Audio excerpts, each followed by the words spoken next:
Beyond the Wrench with Jay Goninen from Find a Wrench.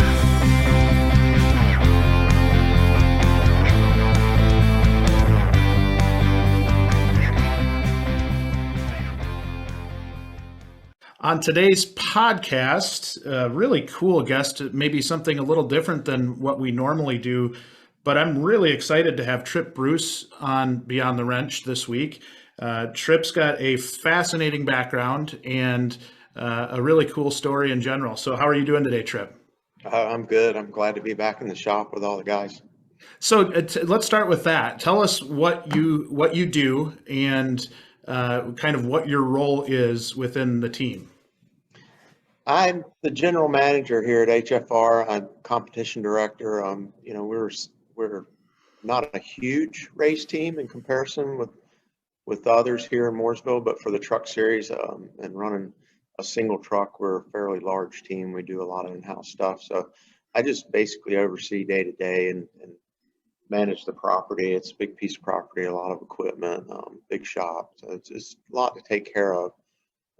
That's my main goal day to day, is to make sure everything's taken care of. Now, are you still traveling with the team when you're going to the races? Oh, yeah. Yep. Yes. Yeah. There's roster limits in NASCAR, and so we have to stay within those limits, but there's still room for me to be out there. There's a lot going on.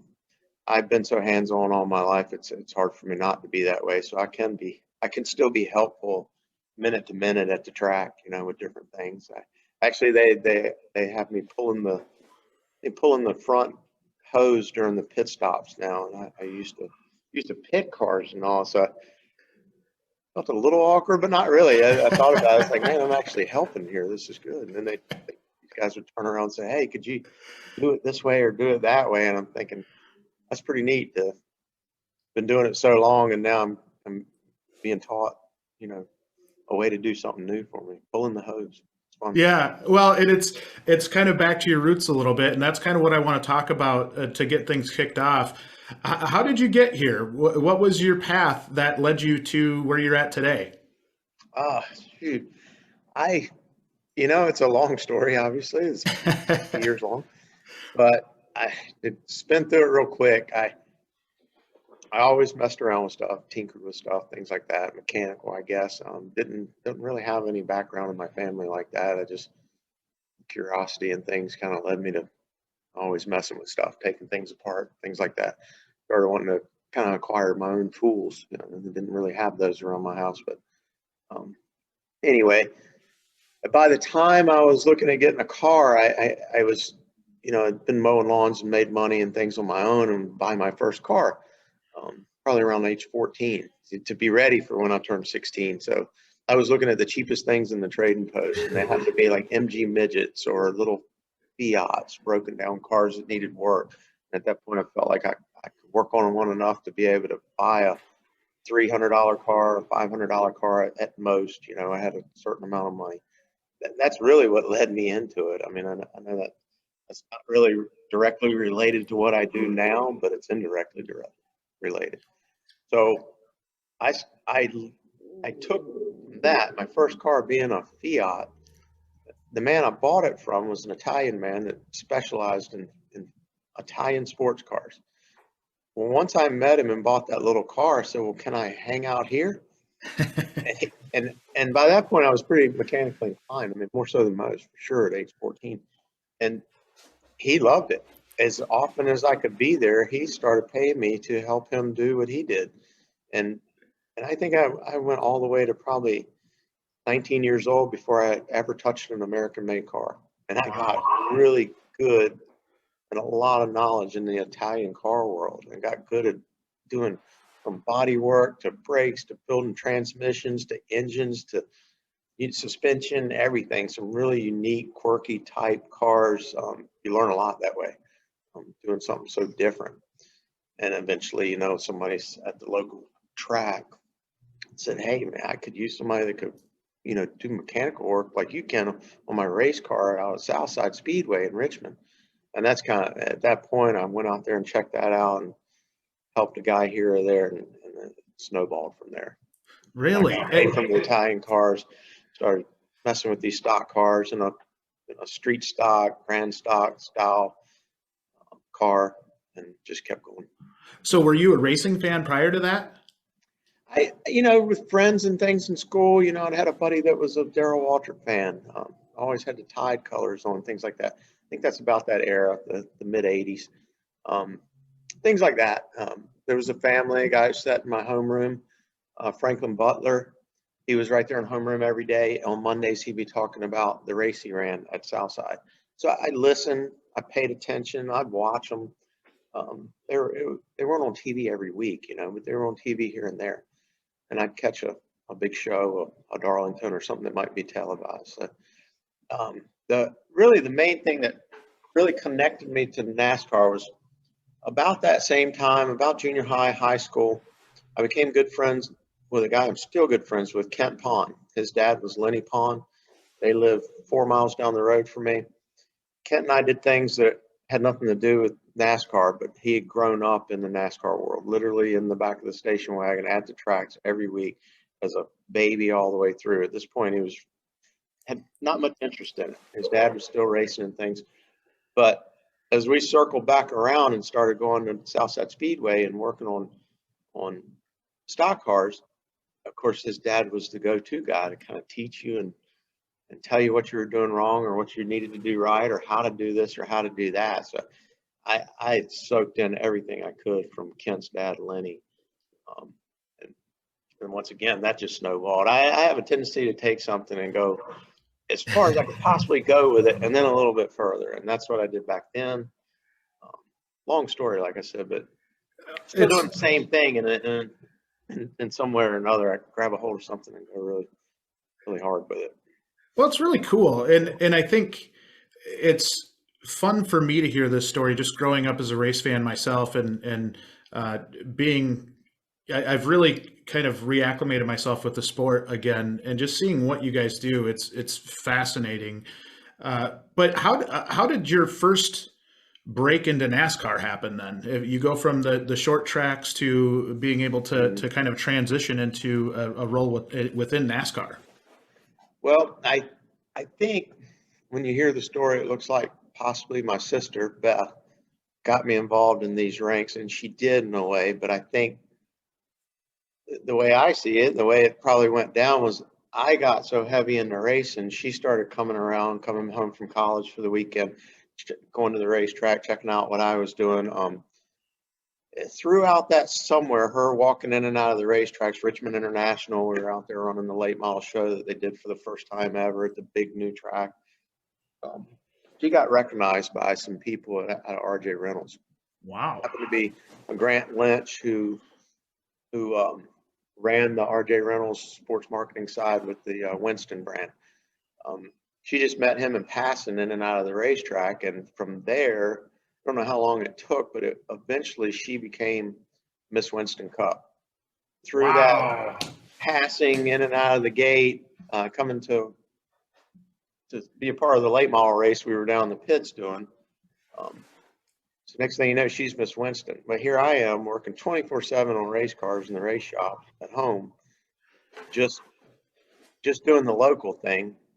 And phone number on the shop line was 748 race, 804-748 race, 7223. Pretty cool line. And I don't know if this is why I got the call or not, but she was in Pocono at the Cup race as Miss Winston. I guess they were hanging out after hours, maybe deep into the after hours, 11, midnight, which was normal rock and roll time for me working on the race cars in the shop, the Southside Speedway cars. The phone rang. I would get aggravated every time the phone rang. It would just stop you, get you off the ground, have to get up and answer it. There was never anything good on the other end of the telephone. It rang, and it's her. She said, "Hey, what are you doing?" I was like, "You know what I'm doing. I'm working. What do you need?" Almost aggravated. I just got somebody who wants to ask you a question about a race car. Okay. Put somebody on the phone like, "Hey, what are you doing?" I'm like, "Working. I don't have time. What do you need?" It's like midnight, 1 a.m, something like that. It's tells me it's Dale Earnhardt. What? It's Dale Earnhardt. Just wanted to know if you want to work on my car. I'm like, "Yeah, this is funny." I just hung up the phone. I did. And yeah, I know you've heard these stories before. You may have that similar stories. Somebody calls, big name, you don't believe me, hang up on them. I did. I hung up on them. I was aggravated that Beth called me in the middle of the night. So they call back, and it's Richard Childress. Hey, this is Richard Childress. Don't hang up here. I'm hanging out with your sister. She told me you're probably in the race shop. We dialed that number. Sure enough, I said, I am. I'm busy. What? Is this real? Well, we're here in Pocono, and this is on a Friday night after we raced at Southside. And I'm trying to get the cars ready. We were going to go run Langley or South Boston or one of the Saturday night shows. Sure.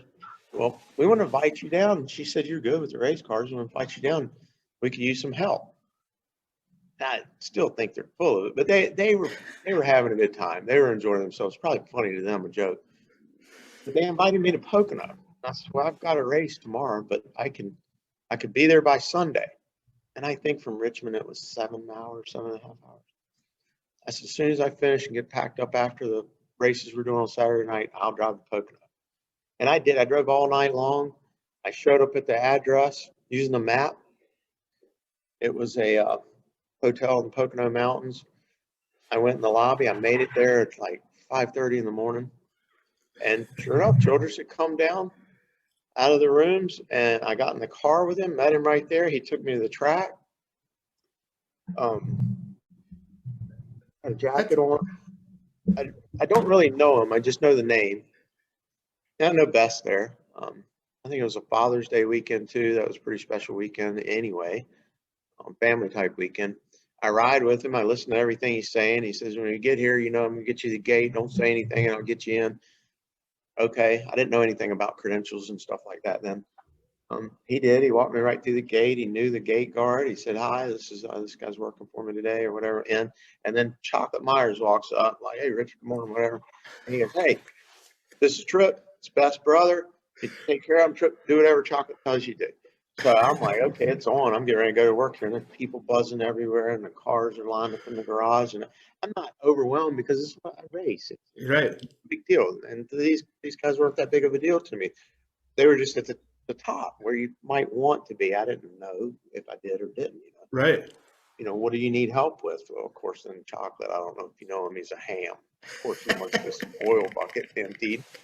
Anything he had to do that wasn't fun to do, that's what I started doing. I take my jacket off. He's like, the oil drum's over there. I've got this.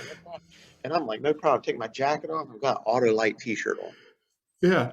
Probably got stains on it and stuff. Autolite. This is the AC Delco #1 good wrench 3-car sponsored by everything GM. I've got Autolite on.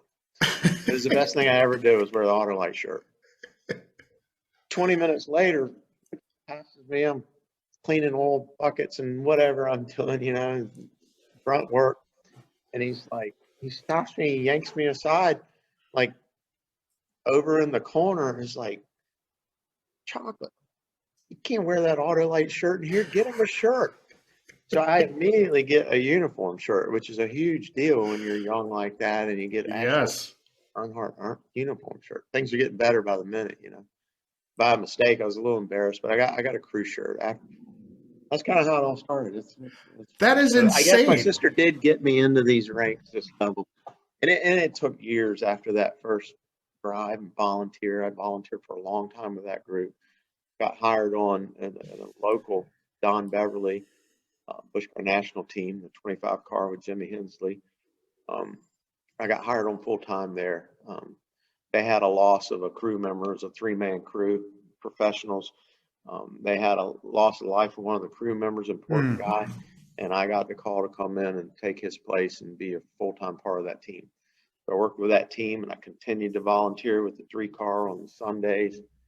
As often as I could get there, drive there, whatever it took to get there, I kept doing that. And it took years before I got a full-time job at the Richard Childress shops in Welcome. So you mentioned some pretty big names there, and I'm curious, did you get to know these guys pretty well?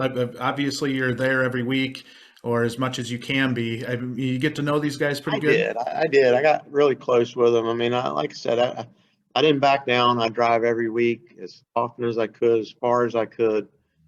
And I became close friends with Kurt Shelmerdine, Will Lynn, Danny Lawrence, Chocolate Myers, Bobby Moody, all the ones that they were somewhat of the original group. You know, some of the faces changed over the years throughout the Flying Aces and the 3-car group. But I got to be good friends with them and still are today, for sure. Wow. And do you have a Dale Earnhardt story? If any interaction, or I think Yeah, I've every had several. Besides the fact that I mean, if you were using the bathroom and he came in the bathroom, the multi-stalled bathrooms, and you didn't know he was in there, he'd make you make a choice. He'd come up behind you, he'd hit you in the back about as hard as he could, and you'd have to decide what you were going to do with your hands next. You're either going to put them on the wall and save your teeth, or probably make a mess of yourself, or let your teeth hit the wall and not make a mess of yourself. Things like that's that. It's just funny. Like, it was funny to him. Like, let's see how he decides what he's going to do. And you're standing at a urinal and then you get hit in the back. Little things. I always thought that. I've heard those stories where he would play jokes on people, and he's rough. You know, he's not a soft guy. no. His jokes you had to be tough to take them. I mean, he did it, and I thought it was cool that I was just getting messed with. You know, because somebody messes with you, they probably usually like you. But one of the better ones was we were in North Wilkesboro. I think it was second to last North Wilkesboro race, possibly, that was run there. Could be wrong on that. Long, hard day there. Looked like we're possibly going to win. Turns out, you know, he's got the lead at the end. Just covers them, wins the race. First time I've been with them when they won. And I was still volunteering. And Beth was there. It was, I think it was 91. She was Miss Winston. Well, the Good Wrench pit, somebody always had to guard it. It was so popular that the fans, not being thieves, they would take anything they could get their hands on that had a mark of the 3 or Earnhardt or Good Wrench. Whether it was a lug nut or a tool, it was trivial, but for a race fan, it's not trivial. It's a great piece of memorabilia. So you kind of had to guard it, especially pre-race, because all those parts were needed. I mean, everything was needed. Every screwdriver was needed. You know, it was important. To a fan, it was a collectible, and to the team, it was a tool for the day. So, you know, often I'd be the one that would stay there when they needed to go have a meeting or nobody could be there. I'll stay and watch everything, take care of stuff. Give you a little responsibility, you know.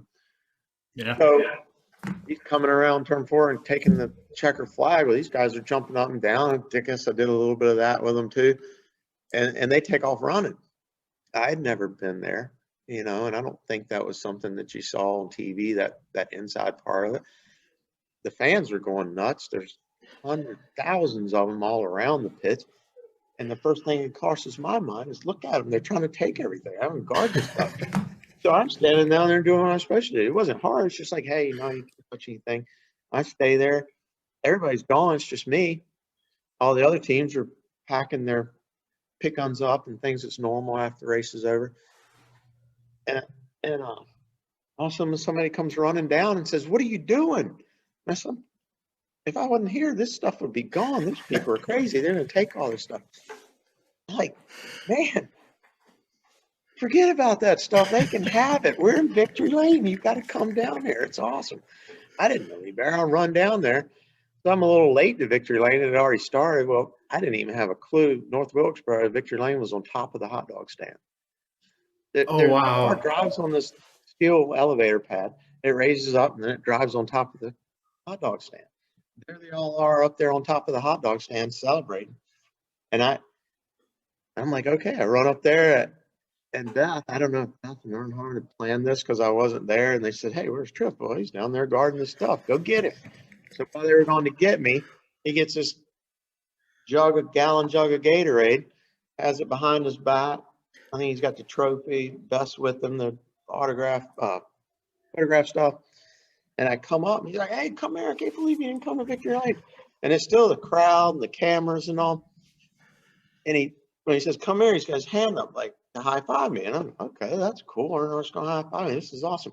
I go to high five him and he pulls out from behind him this Gatorade gallon of Gatorade and dumps it on my head while he's high-fiving me at the same time. And I have a sequential photographs that were taken by one of the photographers there at the track that took the one after the other. So I have it from the time it's high five to the Gatorade with the other arm, besting all of them. They're all laughing, big smiles on their face, and the Gatorade coming out of the jug, coming down, hit my head, completely splashed me, and I've got all that framed up on the wall at home. It's pretty nice.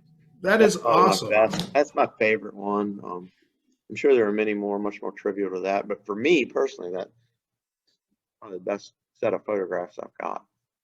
Yeah, that's something you'll treasure forever. That is such a cool moment. Such a cool moment. How does that transition to now? So your current driver is Stuart Friesen. What traits maybe in Stuart do you see that might match maybe what a Dale Earnhardt or some of the greats had? Man, I've been working with Stuart for a while now, and from day one, the first time we went to a test together, I think it was Atlanta test this time of year, 4 or 5 years ago. I immediately said, "Man, if we get our stuff straight, this guy's going to win a lot of races." I mean, that's what I said to myself, and I think it was Tommy Baldwin that owned the cars and all back then. That's what I said to him. I was like, "Wow." I mean, it's just in the gas, wide open. We've got to get this thing underneath him.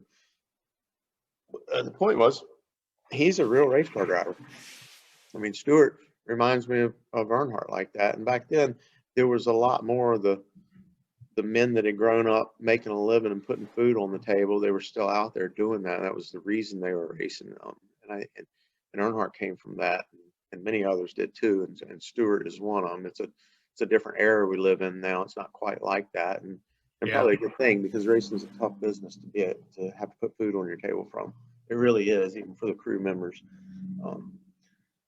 So he's that type racer, hard-nosed. He is a full-grown man. He's not a young guy. A lot of the young guys are the ones with the most talent now because they start so young and they have virtual worlds to hone their skills on and on. He's not like that. He comes out of the dirt world, but he's been making a living for his family his entire life, driving the cars and working on them, setting them up and knowing brakes and knowing engines and valve lashes and all that, carburetors and all that stuff. So he's a different breed. He's an earlier generation breed than he's actually living in. So I respect that. Correlations between those two. I think that's so cool, that old school mentality, and somebody, from being from Wisconsin, felt Matt Kenseth was very much that way, and for sure. Dick Trickle. I'm not sure. I mean, Dick Trickle won everything up here and was racing 6 days, 7 days a week. So that was back in the 70s and 80s. It was. It's really cool to see somebody like Stuart be able to kind of continue that, really that kind of almost blue collar feel, and just a really good person, it seems like. Yeah, and I mean, I really, that's a sense of what I like about HFR as much as any part of it is the driver we have. And we have not won, as near as many races as we want to. Now, at one point, we had more second places, I think, in the history books of anybody in the Truck Series without a win. So, second's the hardest spot to leave the racetrack in. I mean, you're just not happy about it. Not as the team that just finished second. So that's a great accolade, a great stat to have that we used to have before we won the first race. But it was a tough one to take too, because for me, second's the hardest.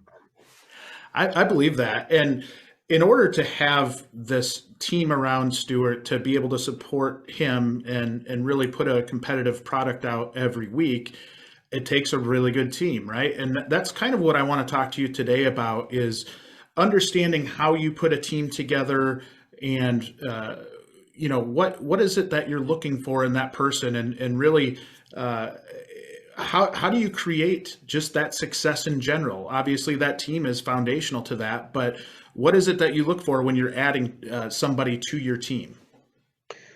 I wish it was easy. For starters, this business racing at any level, there isn't a model to teach somebody by. It takes time to learn. It takes time to get to know all the intricacies.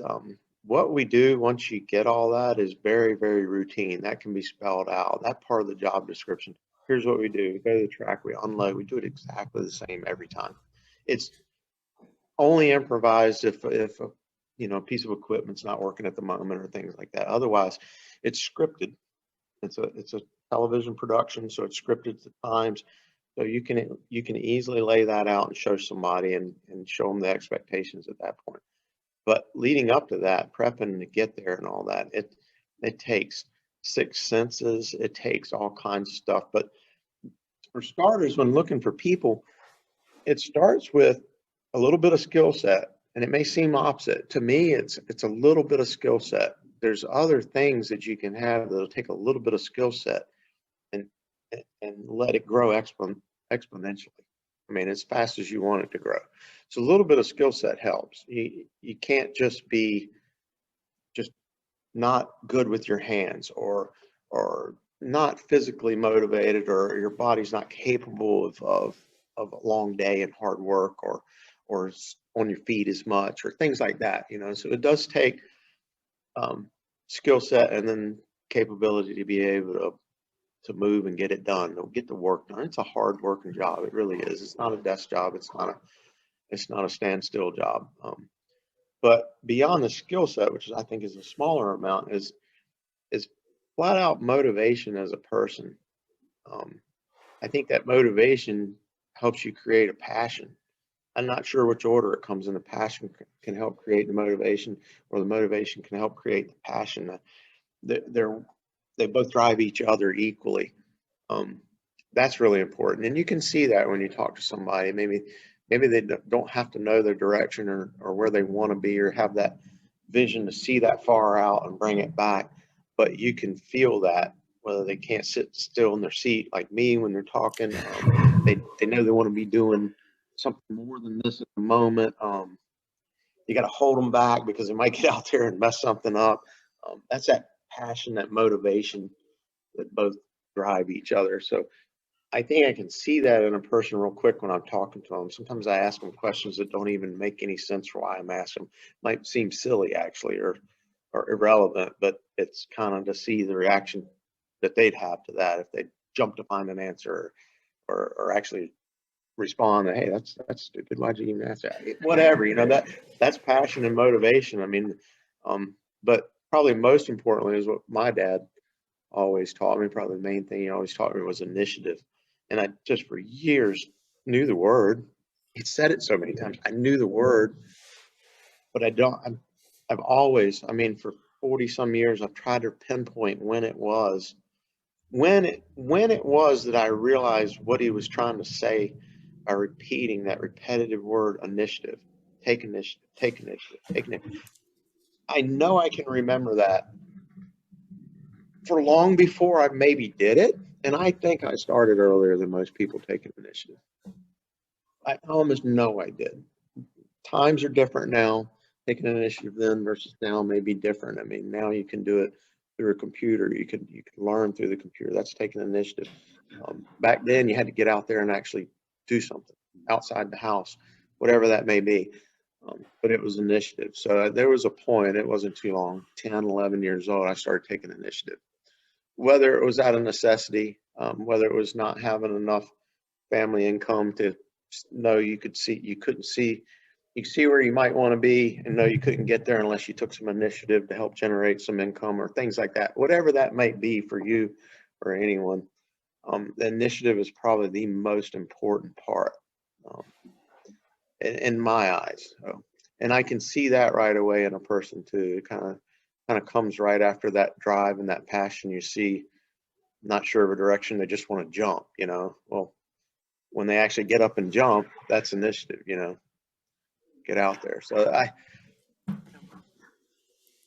it's not, like I said, that part of it here, getting a job at our place, I've got one of the key roles, and it's even more difficult, car chief position that I'd like to fill. It's not a necessity, but it's that type of position. It's one of the higher positions in the shop.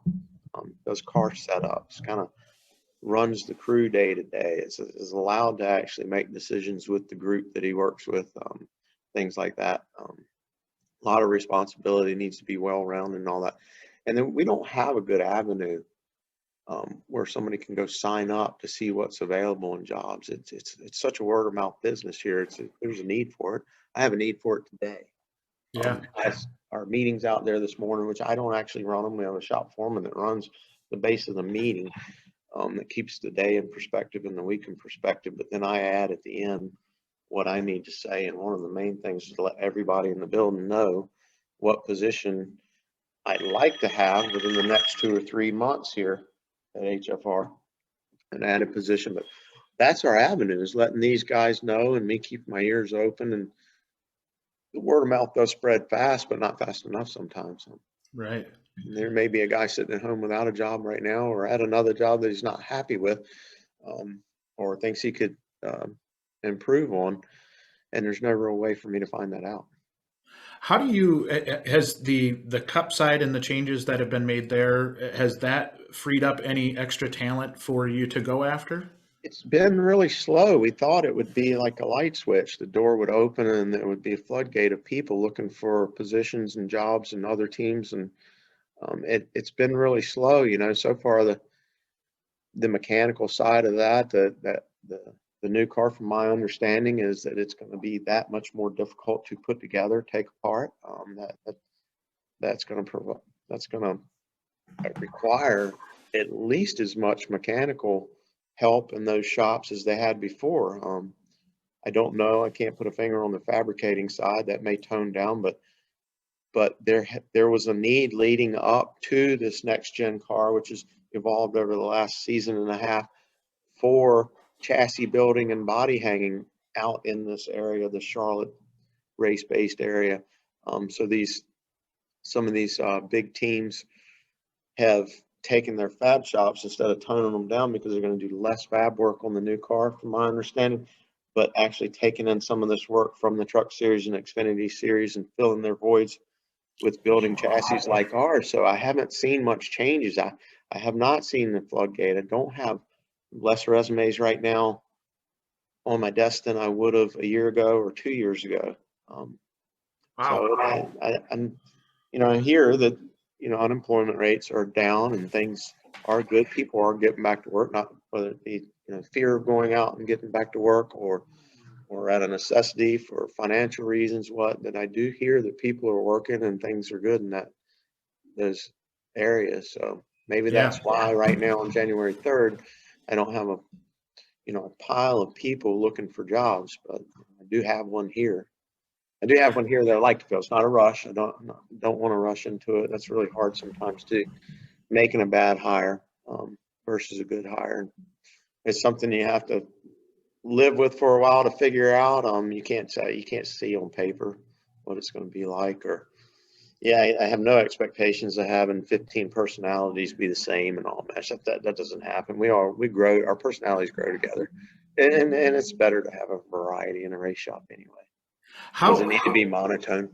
Has there been some hire or multiple hires over the years as you've grown up in the racing business that you've learned from, like maybe making a bad hire and maybe adjusting for the next hire?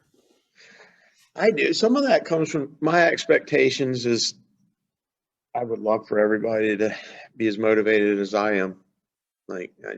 Wanting to do more every day, wanting to put in the extra, and you can't expect that of everybody. It is still a job, and even though it's racing, you still have to understand that they have a family at home, or they have this, or they may have to travel to a certain place every weekend, and they just need to cut it off and go home.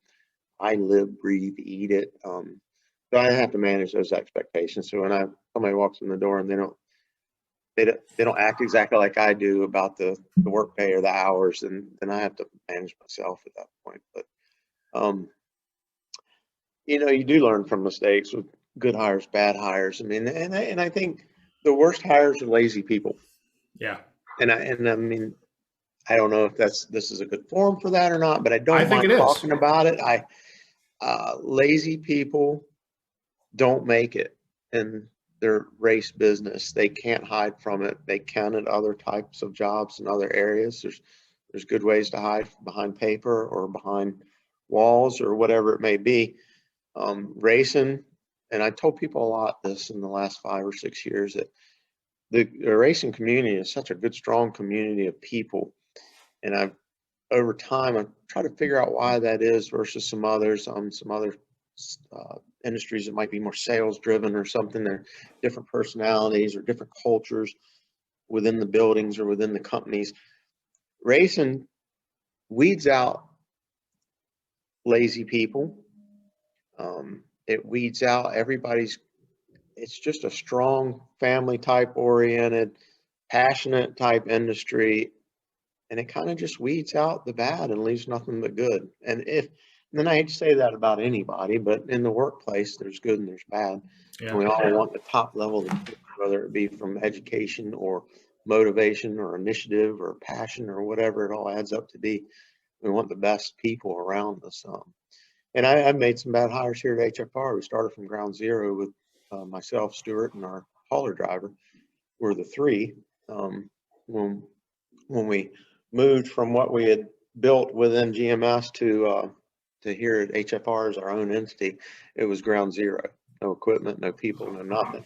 And I made about 25% of total 100% hires of bad hires. And it took a while to figure it out, and you have to watch and learn and listen to your people a little bit. And it's also like a elementary school classroom. You can't listen to all the kids, all their opinions about stuff too. You kind of got to weigh it out from a different perspective than they have. So sometimes you're being told things that are true, but not necessarily good reason to make changes and things like that. But you do have to live with it and live with it long enough to know whether it's a good fit or a bad fit.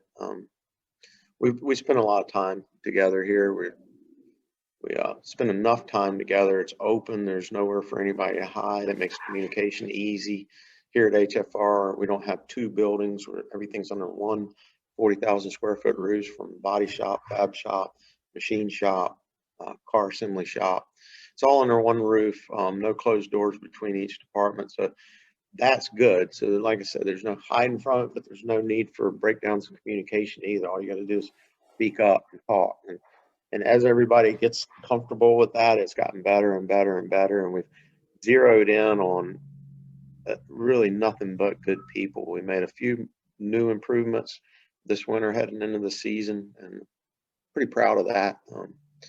Been not so proud of it throughout the year and a half, 2 years of making bad hires and having to make changes. It's hard to do, but at this point, pretty proud of it, pretty stoked about the group that's here.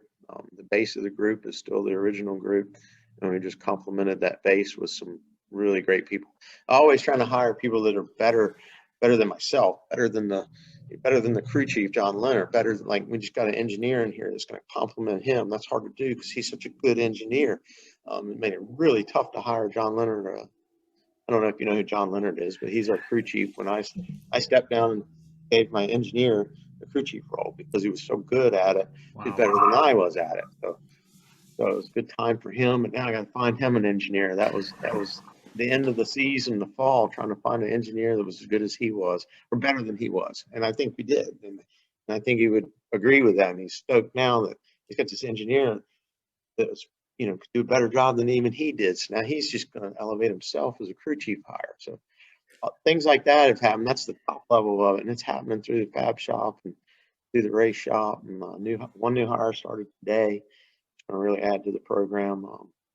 All based off of the experience on what we see out there at the racetrack and performance, individual performance versus the on-track vehicle performance. You do look at them, and if there's an avenue or somebody wants to make a change and they're coming from a high-level performing team and all, then their ears are open to talk and listen to them.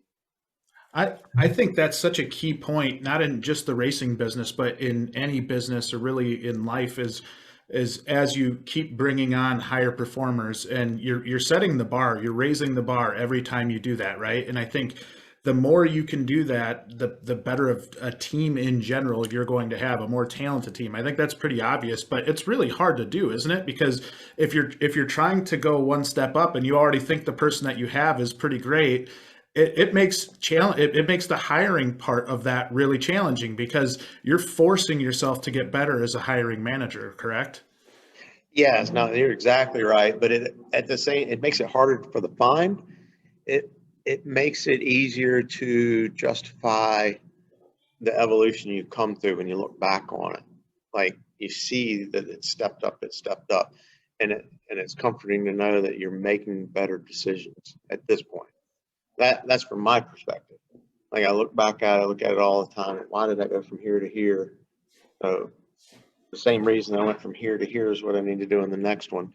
I need to keep on that same slope, that same grade upward. But yes, it's like I said. I think one more is all we need at the moment, headed into the beginning of the season, and it's going to be a tough one because everybody here.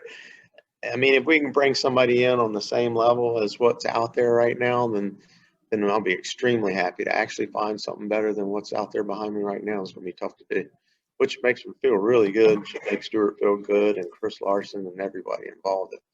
That the people out there working now are um, at the highest level in each position.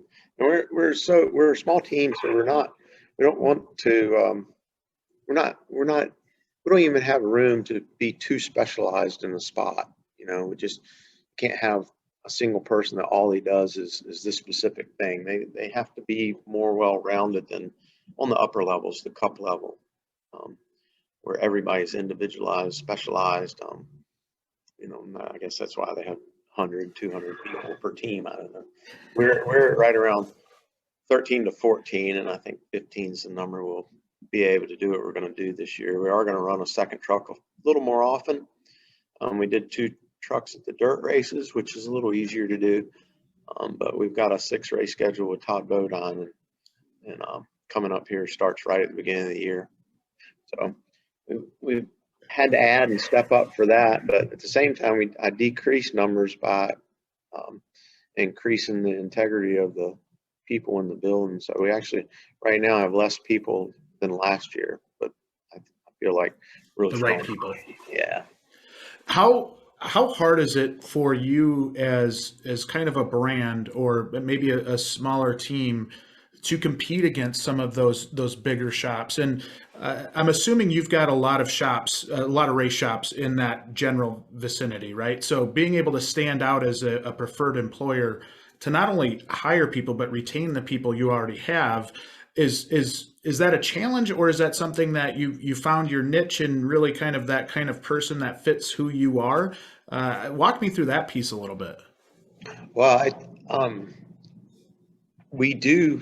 It is difficult for the single truck team and young. It's 2 years young to compete with the large ones. KBM being probably the largest, TMS, the largest. David Gilliland's the largest, and their performance shows on the track. They're at the front.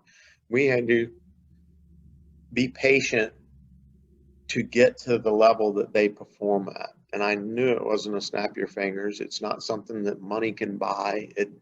It's this collaboration of people and their thoughts and their talents and the equipment. I mean, our first piece of equipment, it's truck HFR 001, and it's back there now. It is nothing like it was just a year and a half ago, but yet it is the same chassis. It has very little miles on it. And it is so improved and upgraded, and it's all done within here. It's all done with going on the track and it not working and being slow, ill-handled, aerodynamically off, engine. It's a spec engine series, but just how you bolt it together, how you get it lined right. The basics only get you there. It's the details and the fine tuning that create the rest of the speed. They all go one speed and it's fast, but then you split the field in half. Go this way is a problem. To go this way is very nothing but difficult. So we've done that in a short period of time, and so that's trying to compete with those teams. We're finally there, and we're still a single car team. At this point, what makes this place appealing, and probably did from the beginning, what was holding us back from having people call all the time and ask for jobs here or want to be a part of HFR, was performance. The top of the field, they want their face and their name and their hands working on top performing stuff. They may be better than we were. So you're not going to get them. I've talked to them and they respectfully say, call me back next year and let's see, I'm interested, but I think I'll stay where I'm at, and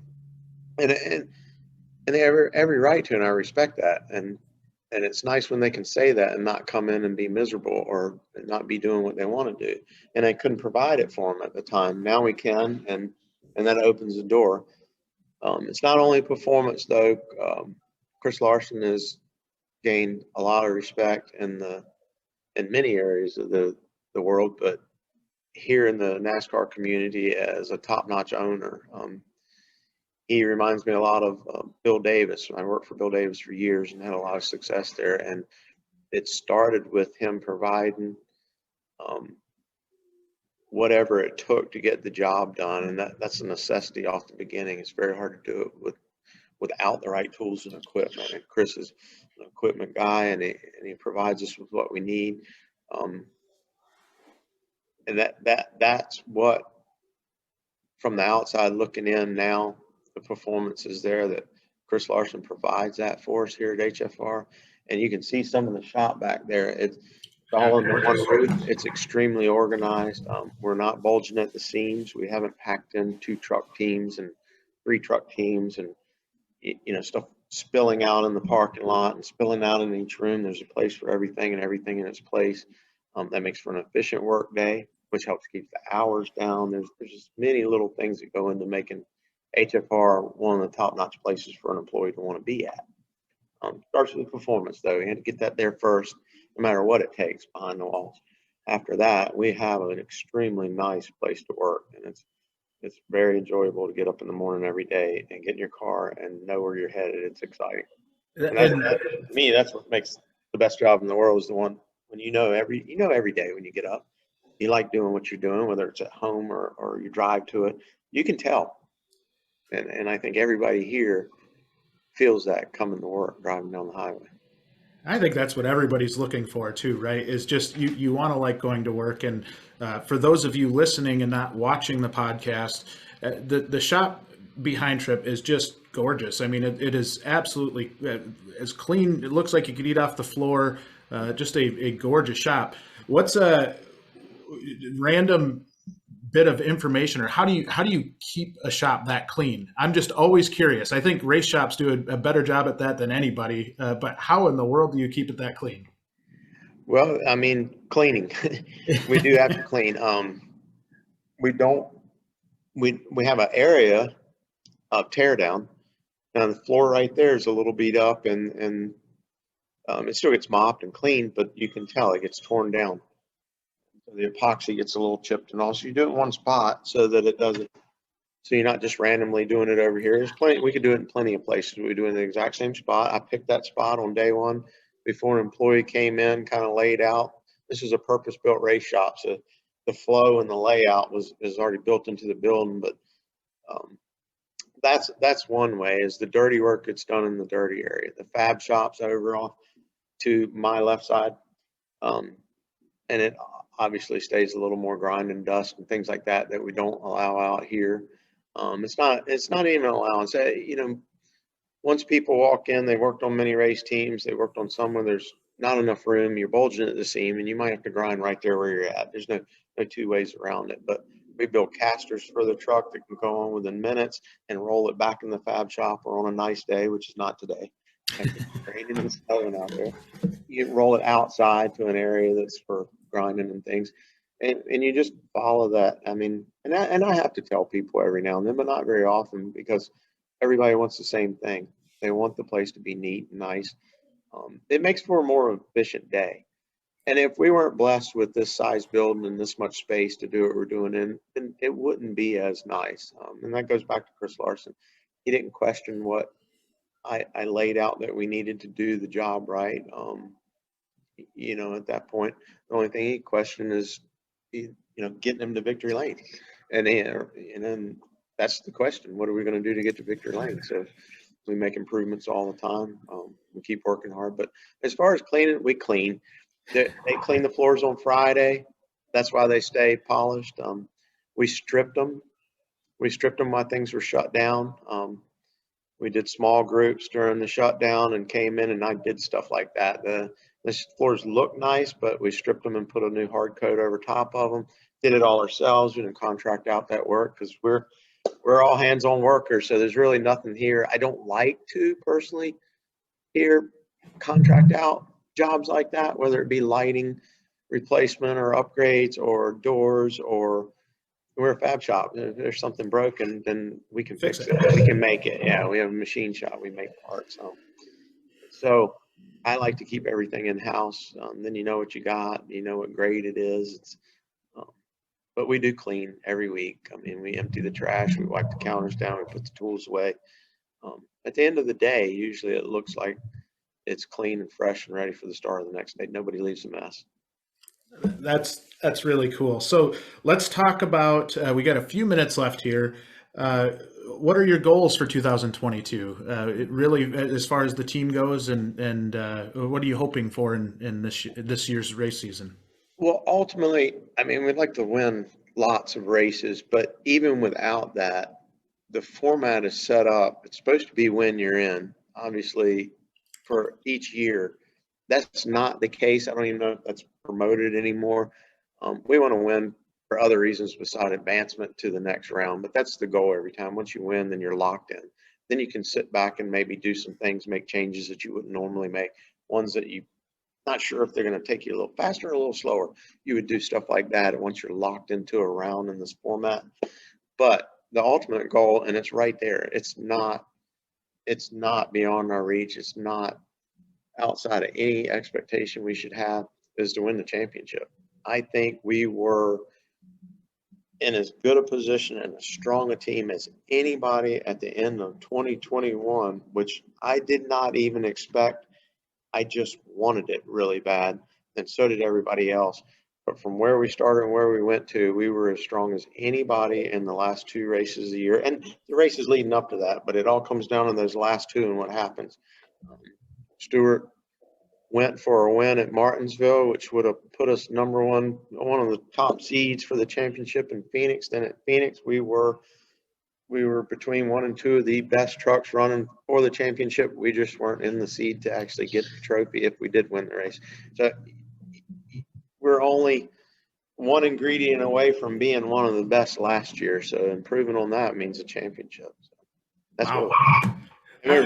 We have so much room in the trucks. We've got so much knowledge and new people and studies through the TRD group and all that. There's performance improvement out there happening right now. That's the most exciting part. So I know the trucks will be fast. I love it. And I'll be following you guys and rooting for you guys all year long. I think it's such a fun podcast for me to do, because a lot of what you talk about does relate to the shops that we have out there, and how you run an operation to win is very similar to what a shop, just a normal dealership does to win, right? And I think the correlation for me, that just being able to talk to those in the racing community is always just fun selfishly. But I think some great advice out of today, some great stories. I genuinely appreciate you taking the time to join us, and wish you nothing but the best of luck for this coming year. You seem like just a great person, and it seems like a really great organization in general. Yes, sir. Thank you. I'd love to do it again and invite you down to the shop soon. It'd be nice. Yes.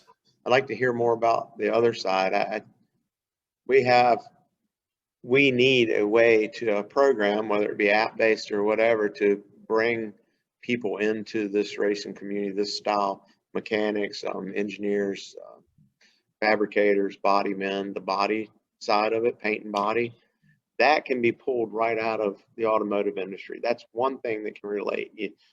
How we shape panels and things is a little bit different, but those guys usually come directly out of the automotive industry straight into the shops, and those are the hardest to find too, the body guys. So I think there's something you and I could work on there.